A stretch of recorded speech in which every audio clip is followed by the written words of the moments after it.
Hello po mga kababayan. Dito ulit tayo mga kababayan sa ating masayang channel. Laugh Trip nga ni. Di yan Mr. Maravillas yung mga kwentong laugh trip. Marami po. Araw-araw maraming kwentong katatawanan. Ito po, si Robin Padilla.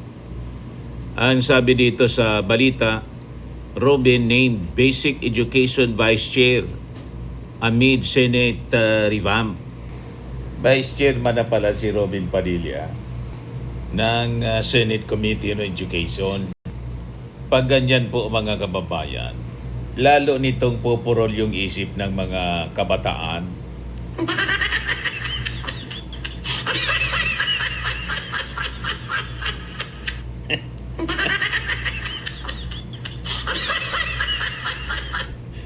Ano ba?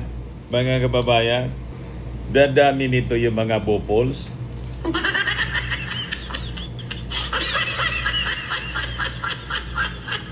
Kawawang Pilipinas talaga po.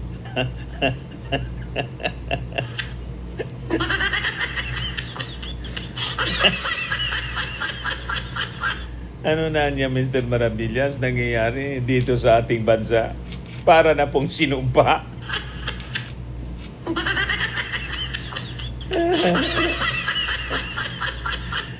Alang yung buhay na to.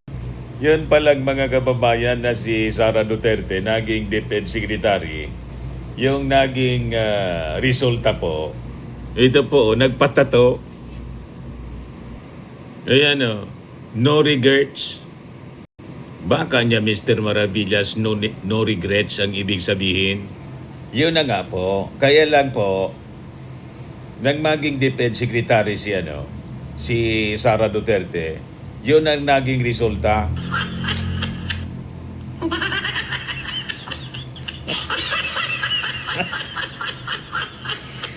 Pati yung mga magtatato, biglang pumorol yung utak.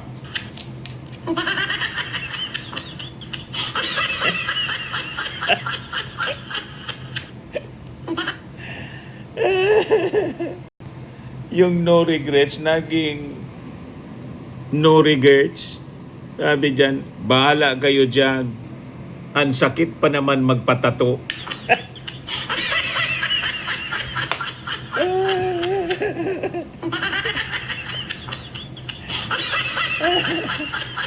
Lalong lalala kasi Vice Chairman ng Senate Committee on Education, si Robin Padilla.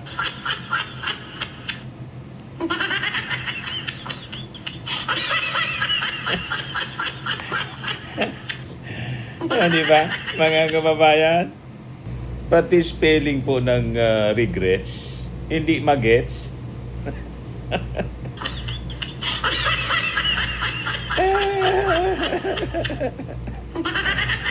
Di ba, mga kababayan? Pero niya Mr. Maravillas, ang usapan ngayon, kung nasa na si Bato de la Rosa, ba't hindi makita? Ito si Bato, nakita na po.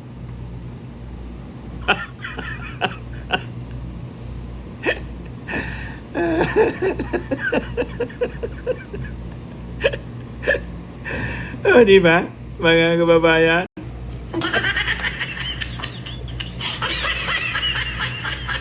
Ano yun na niya, Mr. Maravillas? Parang nagrarampa si Bato.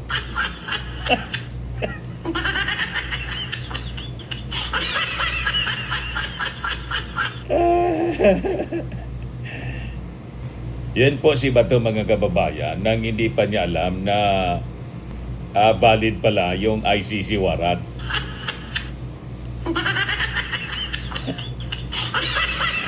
Relax pa mga kababayan kung maglakad doon sa Senado.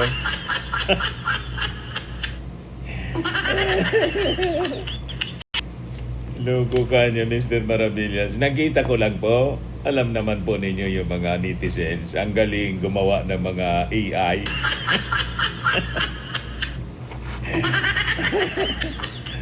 Di ba?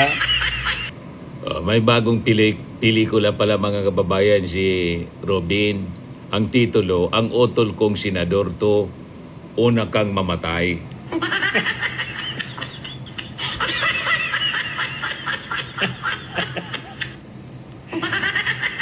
Kung ano-ano niya, Mr. Maravillas, naisip ng mga ng mga netizen.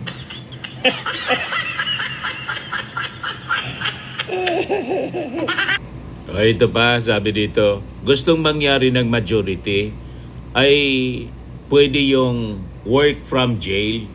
Yan talaga yung gustong mangyari nila. Kaya gusto nilang baguhin po yung rules ng Senado. Puro kasi na may kaso yung mga kasama nila at malamang makulong.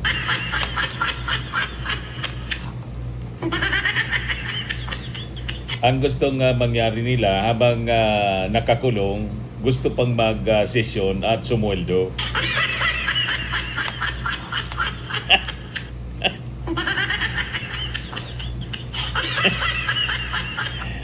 Ganon katindi mga kababayan.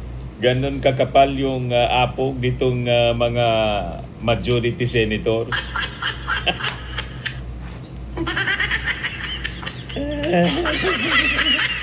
O ngayon, sabi dito sa report ng Impact Leadership, sarap ng buhay, a video of Senator Bato de la Rosa during a hybrid Senate plenary session in 2020 resurfaced online amid ongoing debates on the remote participation in Senate proceedings. In the clip taken after the Senate's hybrid plenary session on May 26, 2020, De La Rosa was heard exclaiming, sarap ng buhay, ganito na lang tayo palagi ha. Yan si Bato, mga kababayan, nung pahintulutan yung remote session. Gusto kasi nila mga kababayan, habang nagtatago si Bato, gusto pa rin kumubra.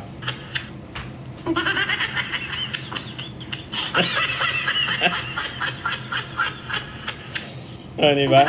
Mga kababayan, nakasanayan na kasi mga kababayan yung 6 na buwan na hindi nagtatrabaho, sumusweldo pa rin.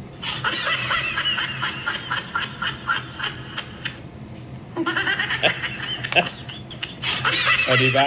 Mga kababayan. O ngayon, nagpa-press con si Amy Marcos kanina. Sabi ni Amy Marcos, sana magkaroon na tayo ng liwanag. Paano naman po magkakaroon ng liwanag na unang-una, parte kayo ng tinatawag na Team Itim. Team Itim, Team Kadiliman. Ano ba? Nung kampanya, nagdamit itim kayo. So paano ka makakakita ng liwanag na Team Kadiliman kayo?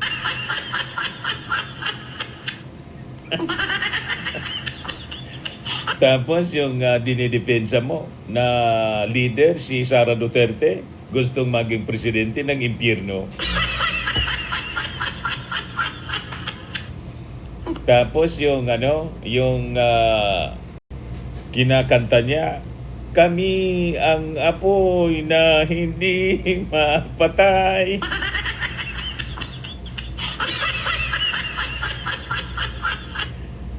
Description ng impyerno. Apoy na hindi mapatay. Di ba ang ibig sabihin nun? Eternal flame, impyerno.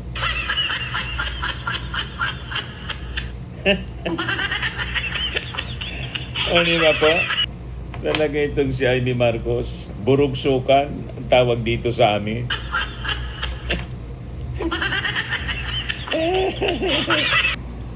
Tapos gumawa ng picture yung kanilang supporter. Ayan WAMU, walang iwanan. Ang tawag nila dito sa Tracing Judas, Senators of the People. Senators of the People, baka mga senador ng mga pulpol.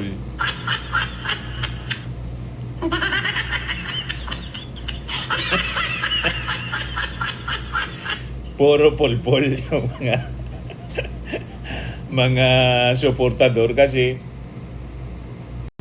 more than half ng mga members ng Senate majority, sabi nga ni Ombudsman Rimulya, Baka niya mula siyam hanggang 11 nitong mga senador ang mahaharap sa iba-ibang mga kaso, lalo na yung kasong plunder, pandarambong. So paano naging Senate of the People yung mga mandarambong?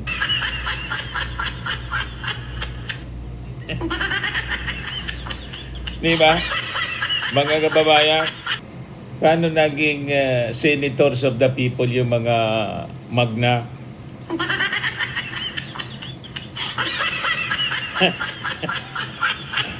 Di ba po? Napamura tuloy po si Kimbo Gonzales. PUTA ninyo, kayo ang salot sa Pilipinas. Sabi ni Pipito Solomon Jr., Tracing Judas. Sabi ni AC Ton, halos lahat may kaso at involved sa flood control. Sabi ni Joji Uga-Uga, walang iwanan, iniwan nga kayo ni Bato.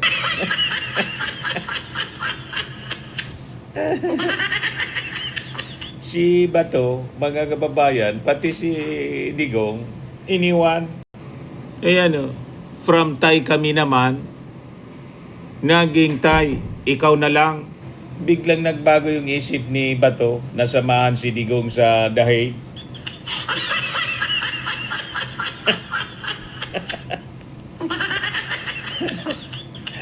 O, diba?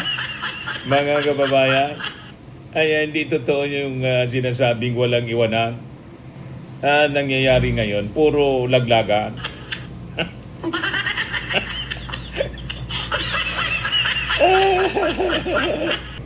O, ito pa si Amy Marcos. Sabi niya kanina, napakadaming problema. Huwag naman mauwi sa drama. At lagi na lang kaming tinuturo na binaon daw namin ang dangal ng Senado. Hindi totoo yan. Ito talagang si Amy Marcos eh. Ang daling makalimot ng mahilig sa drama. Kayo dyan sa Senate majority yung mahilig sa drama. Ito kasama ninyo si Pia Cayetano.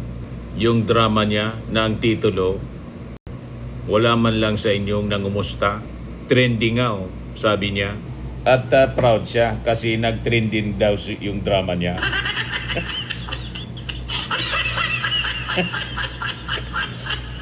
O, diba? Malinaw na kayo dyan ang madrama. Ito yung sagutan ng majority at minority senators after ng mangyaring walkout kagabi. Sabi ni Marcoleta, without giving meaning to anything, ito po ang mahirap kasi kung wala po tayong legal na background dito. Kaya sinasabi ko na nga po, hindi po bagong motion ito. Sabi ni Ping Lacson, any condescending tone, a colleague who is a lawyer took issue with Senator Hontiveros' lack of legal background. I have a simple message.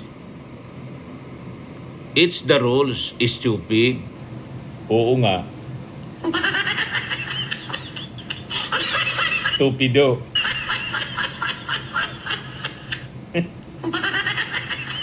Yung rules nga ang gusto ninyong palitan na mali yung pamamaraan sa pagpalit, stupido.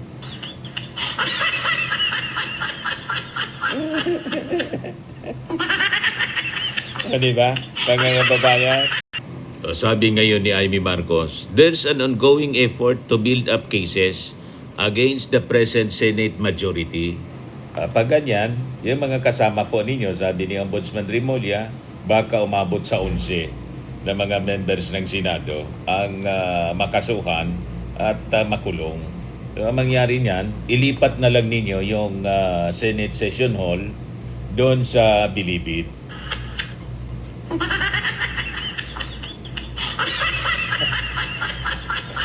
O, di ba? So, hindi na kayo kailangan teleconferencing.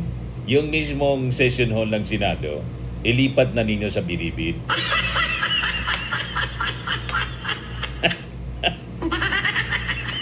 may quorum na. Majority, makukulong.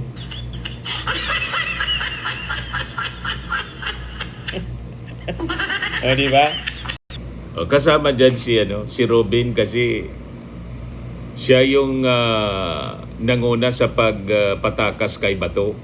Sabi ni Robin Padilla, matagal nang tinanggap sa pamahalaan ang Zoom para sa mga pagdinig, pagpulong at mga proseso. Bakit ngayon ay nagiging pambansang issue?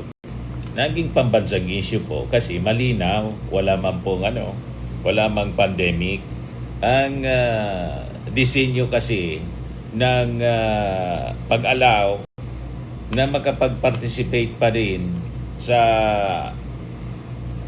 teleconferencing, karamihan kasi sa mga magkikinabang niyan, yung mga magiging kakusa mo sa priso.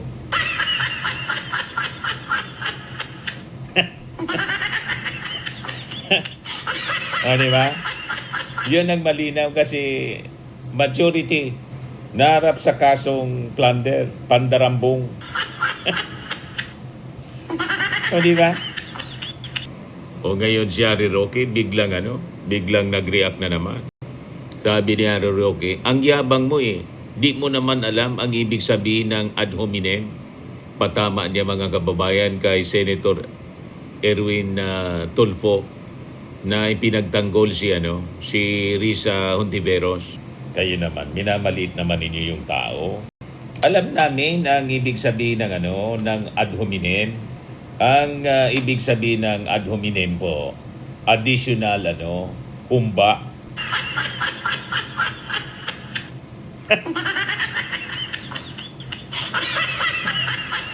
Iba niya, Mr. Maravillas, yung humba, yung pinagawayan doon sa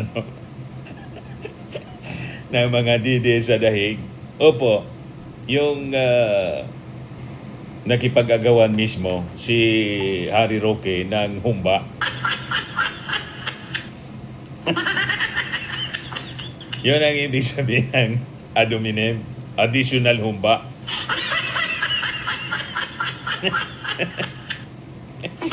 Di ba?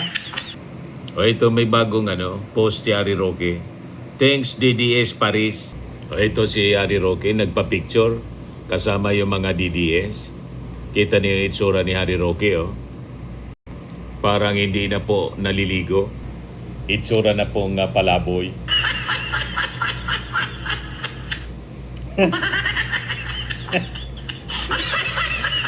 Diba?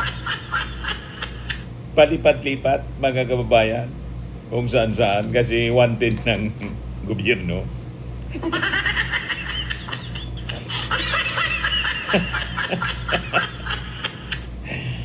Diba?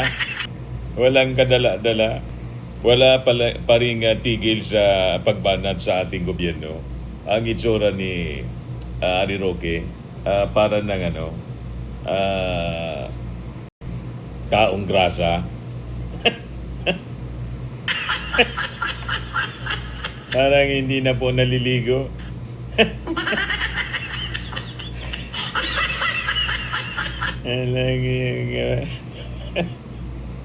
Yan kasi walang tigil sa paggawa ng masama. Grabe na po ang umitim na siya ng todo. Sa kakapalipat-lipat mga kababayan ng taguan. So anyway, mga kababayan, yan lang po ang ating mga laugh trip ngani. Kung hindi pa po kayo nakasubscribe dito sa ating YouTube channel, bagong YouTube channel, click subscribe po ninyo. Ako po si Dante Maravillas. Bye-bye po. God bless.